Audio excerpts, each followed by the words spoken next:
Menko Polhukam dan Kepala PPATK beberkan berbagai data terkait kasus yang menjerat Gubernur Papua Lukas NMB. Mulai dari transaksi tidak wajar senilai ratusan miliar hingga tuduhan memiliki manajer pencucian uang.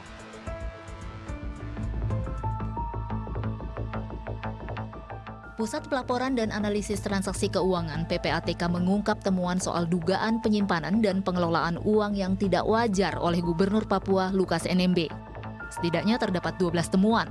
Salah satunya terkait setoran tunai yang diduga disalurkan Lukas NMB ke kasino judi, yang nilainya ditaksir mencapai 0,5 triliun lebih. Selain itu, PPATK juga menemukan dugaan setoran tunai tak wajar dalam jangka waktu pendek. Nilainya fantastis, yakni mencapai 5 juta dolar Singapura. Kemudian terpantau pula Lukas NMB bertransaksi membeli jam tangan mewah senilai 55.000 dolar Singapura atau setara dengan 550 juta rupiah. Sebagai tindak lanjut, PPATK telah memblokir sejumlah rekening dengan saldo mencapai 71 miliar rupiah. Variasi kasusnya ada setoran tunai, kemudian ada setoran melalui nomini-nomini ya, pihak-pihak lain. Angkanya dari 1 miliar sampai ratusan miliar. Sebagai contoh teman-teman, sebelum dalam waktu singkat ini terkait dengan penghentian, salah satu hasil analisis itu adalah terkait dengan transaksi setoran tunai yang bersangkutan di kasino judi senilai 55 juta dolar atau 560 miliar rupiah.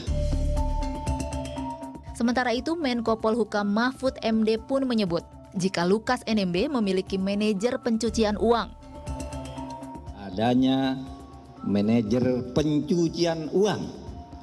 Manajer pencucian uang yang dilakukan atau dimiliki oleh Lukas NMB.